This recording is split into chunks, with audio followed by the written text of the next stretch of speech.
السلام علیکم ورحمۃ اللہ وبرکاتہ۔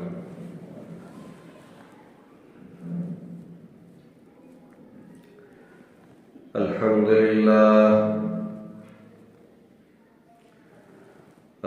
للہ نحمده ونستعینه ونستغفره ونؤمن به ونتوکل علیہ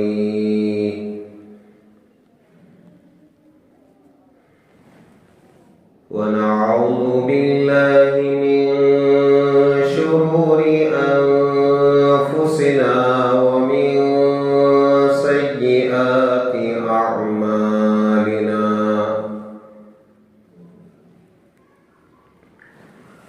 ونعوذ باللہ من شرور انفسنا ومن سیئات اعمالنا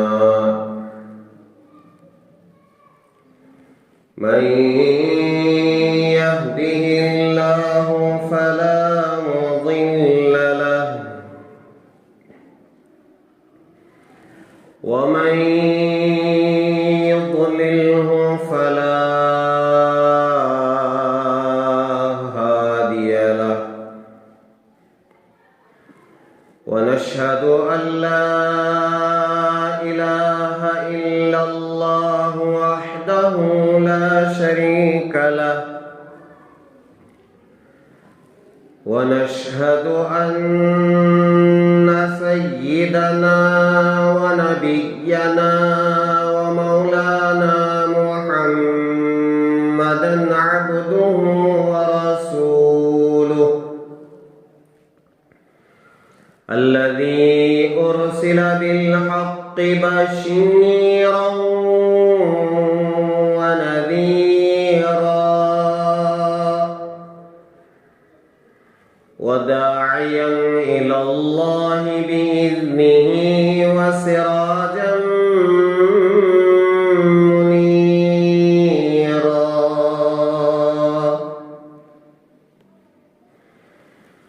أما بعد فقد قال الله تبارك وتعالى في القرآن المجيد أعوذ بالله من الشيطان الرجيم بسم الله الرحمن الرحيم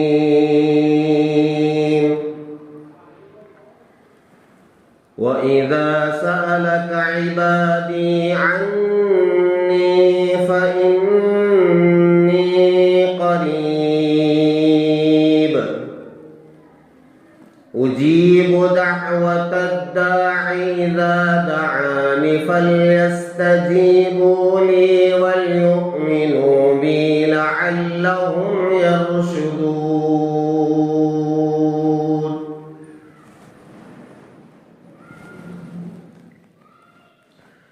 آمنت بالله صدق الله العظيم وصدق رسوله النبي الكريم ونحن على ذلك لمن الشاهدين والشاكرين والحمد لله رب العالمين۔ بزرگان محترم، پچھلے 2-3 جمعوں سے جو ہمارے سامنے بات آ رہی ہے وہ دعا کے تعلق سے ہے، یعنی ہماری جو ضرورتیں ہیں، جو تکلیفیں یا مصیبتیں ہیں، ان ضرورتوں کو پورا کرنے کے لیے اور ان مصیبتوں سے نجات پانے کے لیے صرف اور صرف اللہ تعالیٰ کے سامنے ہاتھ پھیلانا چاہیے، جھولی پھیلانا چاہیے، اس لیے کہ دعاؤں کا سننے والا، ضرورتوں کا پورا کرنے والا تکلیفوں کا دور کرنے والا صرف اور صرف یہ اللہ ہے۔ چنانچہ حضرات علماء نے جو باتیں کتابوں میں لکھی ہیں دعا کے تعلق سے، میں نے پوری کوشش کی ہے ان باتوں کو آپ تک امانت داری کے ساتھ پہنچائیں۔ سب سے پہلے جو بات ہم نے عرض کی تھی وہ یہ ہے کہ دعا کی بڑی اہمیت ہے، دعا کی ضرورت ہے، دعا کے فائدے ہیں اور دعا کی تاکید ہے۔ ان باتوں پر میں نے گزشتہ 2-3 جمعوں میں روشنی ڈالی ہے۔ آگے کچھ باتیں ہیں، وہ یہ ہے کہ دعا کے ظاہری فائدے بھی ہیں اور باطنی فائدے بھی ہیں۔ ظاہری فائدے حضرات علماء نے جو لکھے ہیں وہ یہ ہے کہ جب بندہ اللہ تعالیٰ کے سامنے دعا کرتا ہے، ہاتھ پھیلاتا ہے، عاجزی اور انکساری کے ساتھ اپنے آپ کو چھوٹا سمجھ کر، محتاج سمجھ کر، تو پھر اللہ تعالیٰ اس دعا کو ضرور قبول فرماتے ہیں۔ اس میں کوئی شک و شبے کی گنجائش ہی نہیں ہے، بلکہ حدیث پاک میں رحمت دو عالم صلی اللہ علیہ وسلم نے یہاں تک فرمایا، ان اللہ حی کریم اذا رفع الرجل الیہ یدیہ یستحی ان یردہما صفرا خائبتین، او کما قال علیہ الصلوۃ والسلام۔ فرماتے ہیں کہ اللہ تعالیٰ با حیا ہے، غیرت مند ہے اور کریم ہے۔ یہ جو اللہ تعالیٰ کی صفت کریم ہے یہ بہت اونچی صفت ہے۔ فرماتے ہیں کہ ان اللہ حی کریم، کہ اللہ تعالیٰ با حیا ہے، غیرت مند ہے اور کریم ہے، اللہ تعالیٰ کرم کرنے والے ہیں۔ جب یہ دو صفتیں اللہ تعالیٰ کے اندر ہیں تو یستحیی اذا رفع الرجل الیہ یدیہ، اللہ تعالیٰ شرماتے ہیں اس بات سے کہ جب بندہ یا بندی اس کے سامنے دونوں ہاتھ پھیلاتے ہیں، ان یردہما صفرا خائبتین، کہ ان ہاتھوں کو خالی لوٹانا، اس بات سے اللہ تعالیٰ کو شرم آتی ہے۔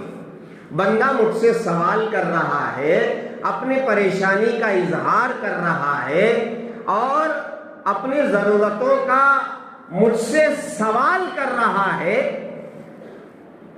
میں ان ہاتھوں کو خالی لوٹاؤں، ان ضرورتوں کو پورا نہ کروں، ان پریشانیوں کو دور نہ کروں، اللہ تعالیٰ فرما رہے ہیں مجھے شرم آتی ہے۔ علماء نے لکھا ہے کہ اگر کوئی بڑے آدمی کے سامنے جا کر 1 روپیے کا سوال کرے، مجھے 1 روپیہ چاہیے، اب اس بڑے آدمی سے آپ 1 روپیہ مانگ رہے ہیں تو اسے کیا شرم نہیں آئے گی؟ جو جی 1 روپیہ میرے پاس نہیں ہے، شرم آئے گی کہ نہیں آئے گی؟ 1 روپیہ مانگ رہا ہوں اور وہ خالی لوٹائے، اس بڑے آدمی کو شرم آتی ہے۔ تو اللہ تعالیٰ تو بڑوں کے بڑے ہیں، جن کے پاس جتنا خزانہ ہے وہ سب اللہ ہی کا دیا ہوا ہے۔ تو اللہ تعالیٰ فرماتے ہیں یستحی، اللہ تعالیٰ کو شرم آتی ہے، اللہ کے رسول فرما رہے ہیں کہ خالی ہاتھ لوٹائے۔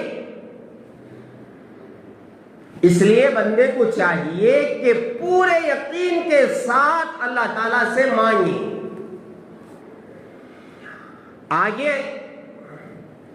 علماء نے لکھا ہے کہ کبھی کبھی ایسا معلوم ہوتا ہے، احساس ہوتا ہے کہ ہم نے جو چیز مانگی یا جس پریشانی کے دور ہونے کے لیے ہم نے اللہ سے درخواست کی، عاجزی کی، رویا، گڑ گڑایا، پلایا، مگر وہ پریشانی ویسی ہے، تو پھر اس کا معنی کیا ہے؟ اس کا مطلب کیا ہے کہ اللہ تعالیٰ حی ہے، کریم ہے، یستحی، شرماتے ہیں۔ علماء اس کا جواب یہ دیتے ہیں، دیکھو حکمتوں کا جاننے والا اللہ ہے۔ اللہ اس دعا کو قبول کرتے ہیں، ضرور کرتے ہیں، لیکن قبولیت کی کچھ نشانی، کچھ صورتیں ہیں۔ قبولیت کی ایک صورت یہ ہے، آپ نے جو مانگا وہ اللہ نے دے دیا، ایسا محسوس ہوتا ہے۔ آپ خود زندگی میں غور کر کے دیکھیں، آپ نے اللہ سے کوئی چیز مانگی تھی اور اللہ تعالیٰ نے ہو بہو وہ چیز آپ کو عطا کی ہے۔ اللہ دے دیتے ہیں، ٹھیک ہے چلو آپ نے یہ چیز مانگی، یہ میں دے دیتا ہوں، یا فلاں بیماری کے، پریشانی کے دور ہونے کے لیے آپ نے دعا کی، الحمدللہ چند دنوں میں وہ پریشانی ختم ہو گئی، وہ بیماری ختم ہو گئی۔ ایک صورت تو یہ ہے کہ جو مانگا وہ مل گیا، اور جس چیز کے دور ہونے کے لیے ہم نے دعا کی، اللہ تعالیٰ نے وہ بلا، مصیبت، بیماری، قرض داری دور کر دی۔ اور ایک قبولیت کی صورت یہ ہے، اللہ تعالیٰ وہ بیماری دور نہیں کرتے، بیماری ویسے کی ویسی ہے، اور جو مانگا آپ نے وہ نہیں ملا، تو پھر اللہ تعالیٰ جو پریشانی اور جو بیماری، جو مصیبتیں آنے والی ہیں اس کو ہٹا دیتے ہیں۔ ہمارے علم میں نہیں کون سی بیماری آنے والی تھی، کون سی پریشانی آنے والی تھی۔ بعض مرتبہ لوگ بولتے ہیں چھوٹی پریشانی آئی، شاید اللہ تعالیٰ کسی بڑی پریشانی کے بجائے یہ چھوٹی پریشانی نے ہمیں ختم کر دیا، لوگوں کو احساس ہوتا ہے۔ تو فرماتے ہیں دوسری صورت قبولیت کی یہ ہے کہ اللہ تعالیٰ آئندہ آنے والی مصیبتوں کو اس دعا کی برکت سے ہٹا دیتے ہیں، یہ بھی قبولیت کی نشانی ہے۔ اور پھر تیسری شکل یہ ہے، اللہ تعالیٰ اس دعا کی قبولیت کو آخرت کے لیے ذخیرہ بنا کے رکھ دیتے ہیں۔ اس کا بدلہ دنیا میں نہیں ملتا، اس کا بدلہ، اس کی قبولیت آپ کو آخرت میں معلوم ہوگی، اس کے بدلے میں اللہ تعالیٰ آخرت میں عطا کریں گے۔ حدیث میں ہے قیامت کے دن شاید حضرت جابر رضی اللہ تعالیٰ عنہ صحابی رسول ہے، راوی ہے، فرماتے ہیں رسول اللہ صلی اللہ علیہ وسلم نے فرمایا قیامت کے دن اللہ تعالیٰ ایک آدمی کو بلائیں گے اور بلا کر کے پوچھیں گے کیا تم نے مجھ سے دعا کی تھی؟ وہ بندہ عرض کرے گا کہ ہاں دعا کی تھی۔ فلاں بیماری کے دور ہونے کے لیے دعا کی تھی؟ وہ کہے گا کہ ہاں اس بیماری کے دور ہونے کے لیے میں نے دعا کی تھی۔ اللہ پوچھیں گے کیا وہ بیماری دور ہو گئی؟ وہ بندہ عرض کرے گا کہ ہاں اللہ دنیا میں وہ بیماری ختم ہو گئی۔ پھر اسی بندے کو اللہ تعالیٰ پوچھیں گے فلاں ضرورت کے پورا ہونے کی تو نے دعا کی تھی، یا اللہ وہ میری ضرورت پوری ہو جائے، وہ کہے گا کہ ہاں اللہ میں نے وہ ضرورت پورا ہونے کے لیے تو اس سے مانگا تھا، دعائیں کی تھی۔ اللہ پوچھیں گے کیا وہ ضرورت پوری ہوئی؟ تو وہ بندہ کہے گا کہ نہیں اللہ نہیں پوری ہوئی۔ تو اللہ فرمائیں گے میں نے اس کے بدلے میں آخرت میں تمہیں یہ اجر عطا کیا ہے، جنت میں تمہیں یہ درجات ہیں، یہ نعمتیں ہیں، یہ ثواب میں نے تمہارے لیے آخرت میں رکھا ہے۔ تو جب بندہ یہ دیکھے گا کہ اس ضرورت کے بدلے میں اللہ تعالیٰ نے آخرت میں اتنی بڑی چیز عطا کر رہے ہیں، تو بندہ یہ تمنا کرے گا کہ کاش دنیا میں کوئی دعا قبول نہ ہوتی، کوئی ضرورتیں دنیا میں پوری نہ ہوتی، کوئی بیماری میری دور نہ ہوتی، اس کے بدلے میں اللہ تعالیٰ آخرت میں اتنا اتنا اتنا اجر جو دے رہے ہیں آخرت میں مل جاتا تو کتنا میرے لیے کتنا بڑا انعام ہوتا۔ اللہ کیا دیں گے؟ تصور سے باہر ہے۔ میرا دماغ، آپ کا دماغ چھوٹا ہے، کھوٹا ہے، کمزور ہے، ان نعمتوں کا تصور میں اور آپ نہیں کر سکتے۔ ایسی نعمتیں ان دعاؤں کے بدلے میں اللہ تعالیٰ آخرت میں عطا کریں گے۔ اور ایک صورت علماء اکرام نے یہ بیان فرمائی ہے دعا کی قبولیت کی کہ دعا کے بدلے میں اللہ تعالیٰ ہمارے گناہوں کو معاف کر دیں۔ یہ کتنی بڑی چیز ہے۔ اگر میرے گناہ معاف ہو گئے اور ہم اللہ کے دربار میں جا رہے ہیں، نیکیاں ہی نیکیاں ہیں، گناہ ہمارے معاف ہو چکے ہیں، پھر تو وارے کے نیارے ہیں۔ کل صراط پر اللہ اپنے فضل سے بجلی کی طرح پار کریں گے، بغیر حساب کتاب کے جنت عطا کریں گے، اس لیے کہ کوئی گناہ نہیں ہے۔ کتنا بڑا فائدہ ہوا دعاؤں کا۔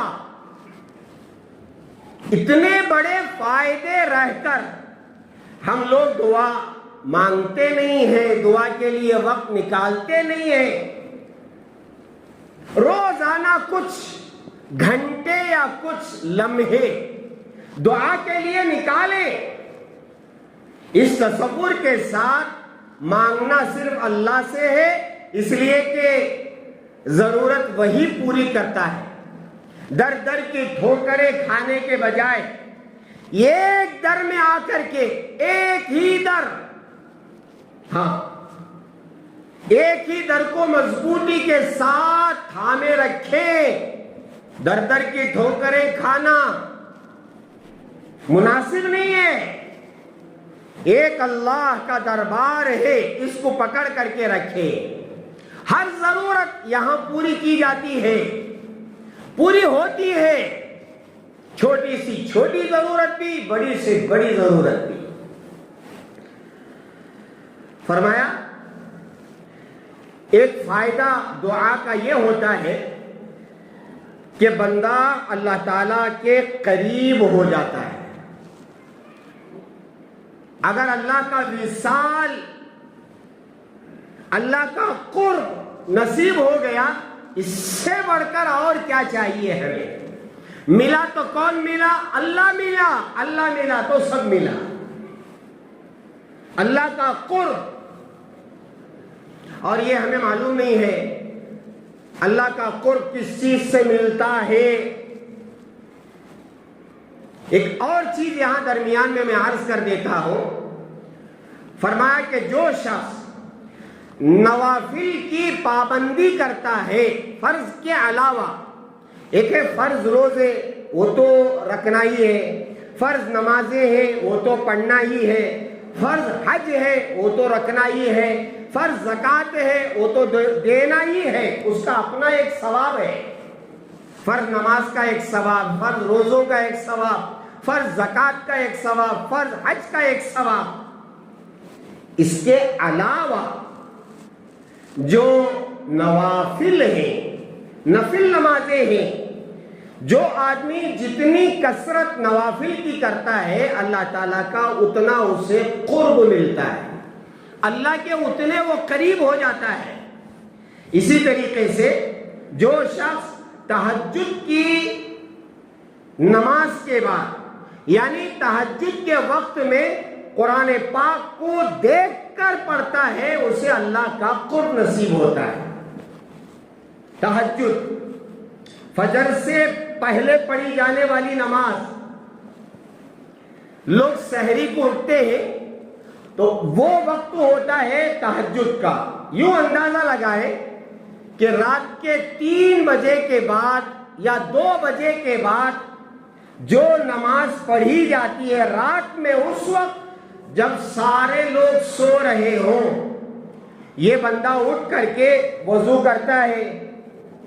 سردی کڑاکے کی ہے، ٹھنڈے پانی میں وضو کرتا ہے یا چلو گرم پانی میں وضو کرتا ہے. وضو کرنا بڑا دشوار ہے، لیکن وہ بندہ اٹھتا ہے، بندی اٹھتی ہے اور اٹھ کر کے وضو کر کے 2 رکعت 4 رکعت 6 رکعت 12 رکعت جتنے رکعت آپ پڑھ سکتے ہو اس وقت پڑھ کر کے قرآن پاک کو کھول کر جو دیکھ کر کے قرآن پاک پڑھتا ہے، فرمایا اس سے اللہ تعالیٰ کا قرب نصیب ہوتا ہے، وہ بندہ اللہ کے قریب ہو جاتا ہے.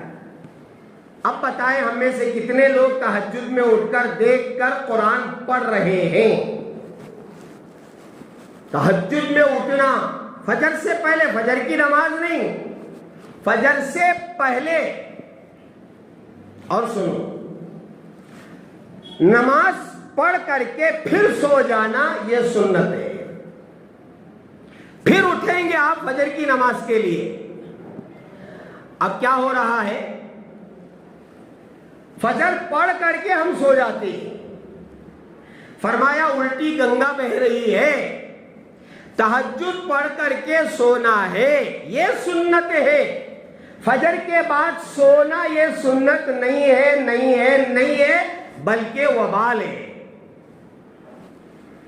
جاگنے کا جو وقت ہے علماء کرام نے جو لکھا ہے وہ ہے فجر کی نماز کے بعد سے لے کر سورج طلوع ہونے تک جاگتے رہنا.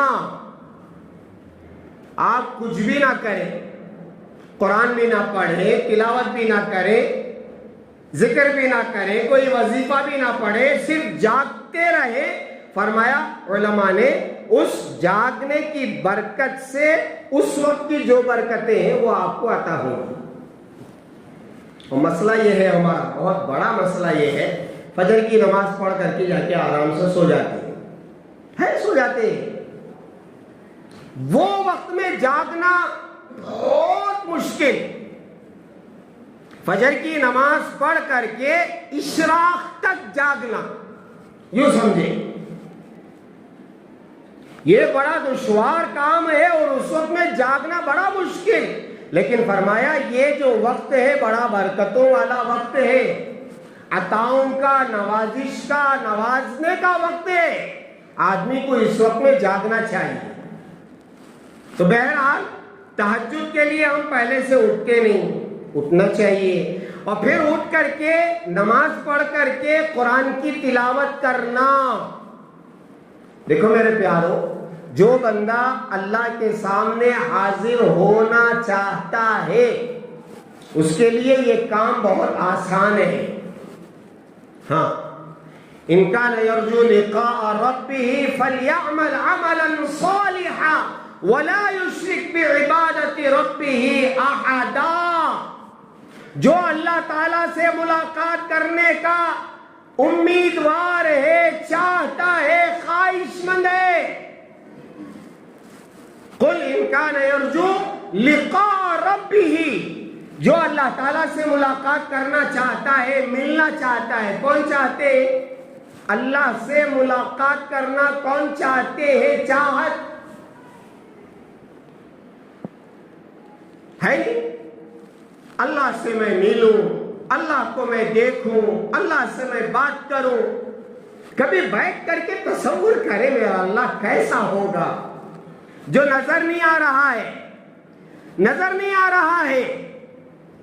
اللہ کیسے ہوں گے جو کہہ رہے ہیں میں شہرک سے زیادہ تمہارے قریب ہوں؟ جو میں نے آیت پڑھی ہے، اگر کوئی وَإِذَا سَأَلَكَ عِبَادِي عَنِّي فَإِنِّي قَرِيبٌ، کوئی آپ سے سوال کرے میرے بارے میں، اللہ فرما رہے ہیں کوئی پوچھے میرے بارے میں، آپ ان سے کہیے میں بہت قریب ہوں، میں شہرک سے زیادہ قریب ہوں۔ کبھی اس اللہ کو دیکھنے کی تمنا، خواہش۔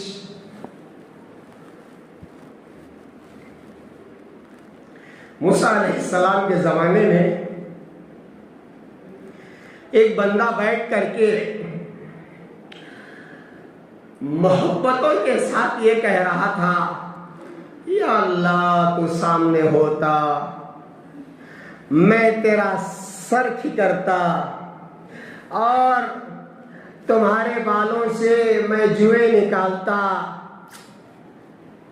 میں کپڑے پہناتا۔ موسیٰ علیہ السلام کو غصہ یہ کیا بول رہا ہے؟ اللہ ہوتا، بال ہوتے، سر کھکرتا، جوئیں نکالتا، کپڑے پہناتا، دماغ خراب ہے؟ فوراً جبرائیل آ گئے۔ اللہ فرما رہے ہیں اس کو اپنے حال پر چھوڑ، یہ جو کہہ رہا ہے وہ میری محبت میں کہہ رہا ہے۔ لوگوں کی نظر میں دیوانہ ہے، لوگوں کی نظر میں دیوانہ، اور حدیث میں ہے اللہ کا ذکر اتنا کرو، اتنا کرو، اتنا کرو، لوگ تمہیں دیوانہ کہنے لگے، پاگل، مجنون۔ چھوڑو اس کی حالت پر، چھوڑو۔ محبت ایک بہت عجیب چیز ہے۔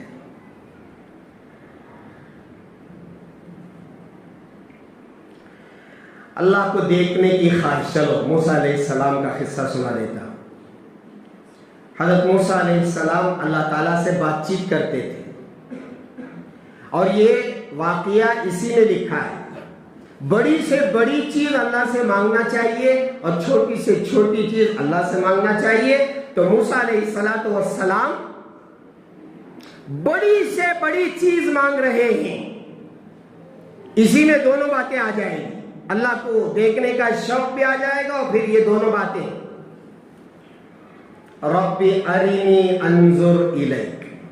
موسیٰ علیہ السلام پہلے بات چیت کر رہے تھے اللہ سے، ہے نہیں؟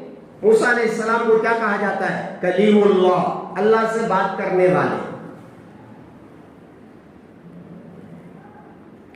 بات کرتے کرتے کرتے کرتے کرتے دل میں ایسی محبت پیدا ہو گئی، دیکھنے کا شوق پیدا ہو گیا۔ اور علماء نے لکھا ہے، میری بات کو ذرا غور سے، اور میری بات کی تصدیق آپ کریں گے۔ علماء نے لکھا ہے کہ جب باتیں ہوتی ہیں تو پھر دیدار کا شوق پیدا ہوتا ہے، محبت جو بڑھ جاتی ہے۔ اب کسی نوجوان کو کسی لڑکی سے رابطہ ہو گیا، کنیکشن، کس میں؟ آپ جانیں، واٹس ایپ میں، فیس بک میں، انسٹاگرام میں، قبرستان میں، پتہ نہیں کہاں ملاقات ہو گئی۔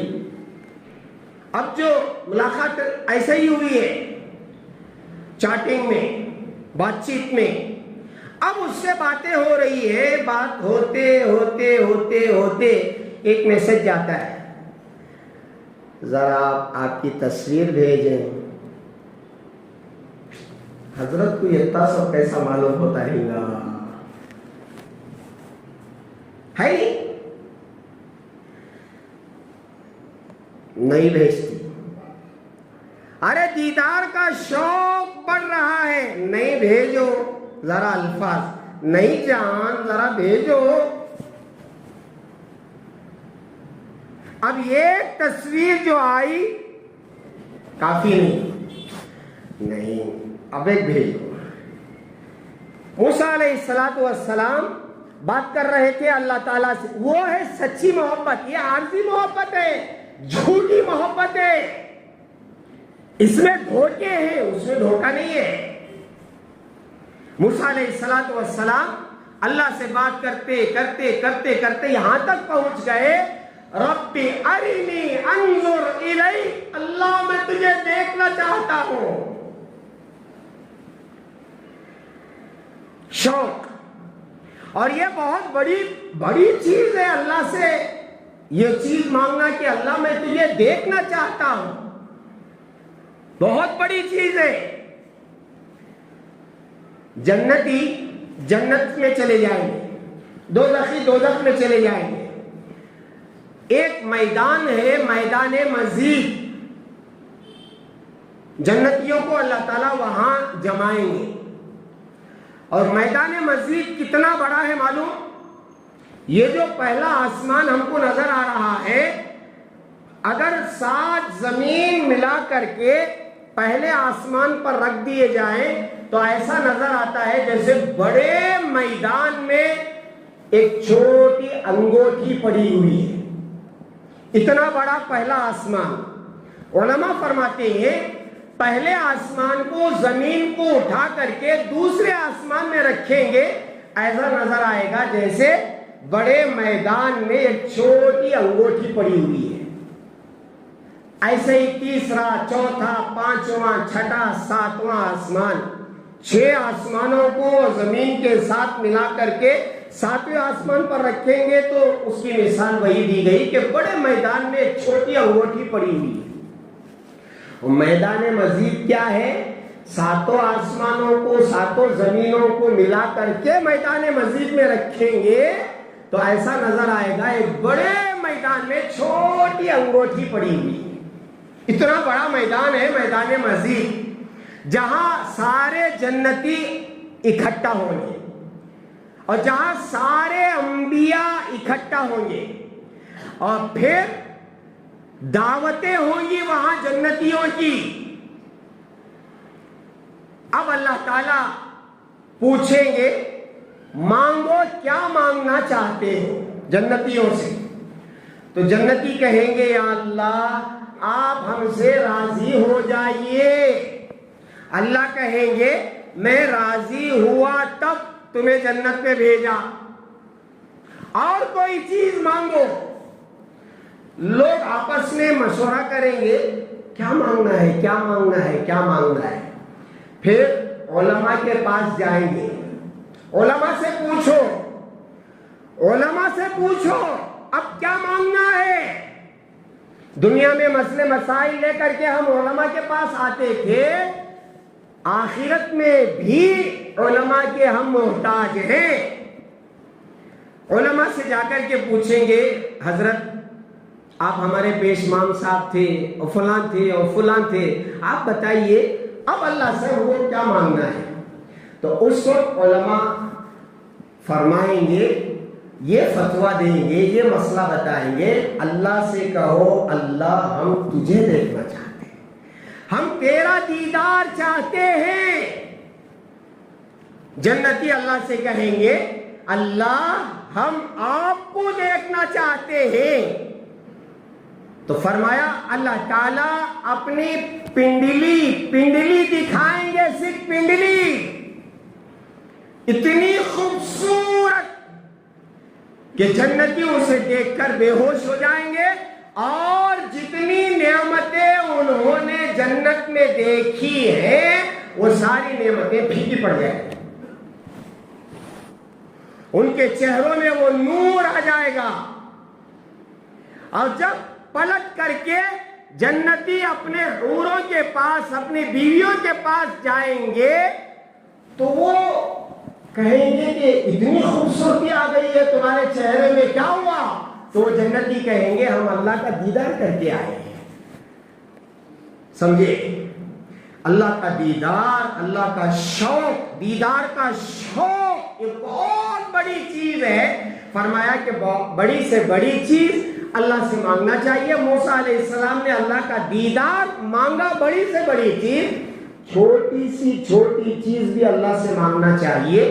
موسیٰ علیہ السلام نے اللہ سے مانگا رب انی لما انزلت الی من خیر فقیر, یا اللہ جو کھانا پینا آپ دیتے ہیں نا مجھے, میں اس کا محتاج ہوں. موسیٰ علیہ السلام چھوٹی سی چھوٹی لقمہ کھانے کا, اللہ جو مجھے جو دیتے ہیں نا میں اس کا محتاج ہوں, میں ضرورت مند ہوں. اللہ سے یہ نہ کہو اللہ مجھے آخرت میں یہ دیجئے, یہ میں دنیا نہیں مانگتا ہوں, دنیا بھی ہونا ہونا ہونا. چھوٹی سی چھوٹی چیز دنیا کی جو ہے وہ مانگو اللہ سے, بڑی سے بڑی چیز اللہ سے مانگو. تو میں عرض کر رہا تھا اللہ تعالیٰ سے تعلق پیدا ہو جاتا ہے جب بندہ اللہ کے سامنے ہو جاتا ہے, قریب ہو جاتا ہے, تو پھر میرے پیارو جہاں دیکھو اسے اللہ ہی اللہ نظر آنے لگتا ہے. پھر زندگی ایسی مزیدار ہو جاتی ہے, غیر اللہ کی طرف دیکھنے کا تصور بھی پیدا نہیں ہوتا. یہ دعاؤں کی برکت ہے. دعا فرمائیں کہ اللہ تبارک و تعالی ہمیں اس دعا کی حقیقت کو سمجھنے کی توفیق عطا فرمائے, اور زیادہ سے زیادہ وقت ہمیں دعاؤں میں لگانے کی توفیق عطا فرمائے. اور پھر جو ضرورتیں ہیں ہماری چھوٹی بڑی, سب کی اپنی اپنی ایک ضرورت ہے. بیماریاں تو ہے ہی, اور ایسی ایسی بیماریاں لا حول ولا قوت الا باللہ, کیسی کیسی بیماریاں ہیں. اللہ ہم سب سے ہر چھوٹی بڑی بیماری سے حفاظت فرمائے. تو دور کرنے والا اللہ ہے, بیماریوں کا دور کرنے والا. جو بیماری آ گئی ہے وہ بھی اللہ دور فرمائیں گے, جو آنے والی ہے وہ بھی دور فرمائیں گے دعا کی برکت سے. اللہ تعالیٰ کے سامنے جھولی پھیلا کر جو مانگنا ہے وہ مانگی, جو مانگنا ہے وہ مانگی. میں ایک بات عرض کر دیتا ہوں, اللہ تعالیٰ سے کبھی پیسہ نہ مانگے. سنو غور سے, دو کانا بھی کھلے رہنا, پیسہ مت مانگے. مثال کے طور پر مجھے پین کی ضرورت ہے, پین انک ختم ہو گئی, اب کیا مانگنا بولو, اللہ سے کیا مانگنا؟ اللہ 10 روپے دے ڈالو, میں جا کو دکان میں 10 روپے کی پین لے لیتا ہوں.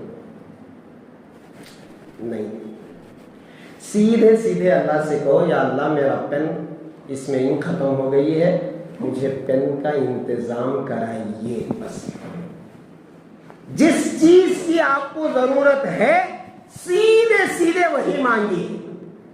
دو چیزیں نہ مانگیے, کوئی گناہ کا کام نہ مانگیے.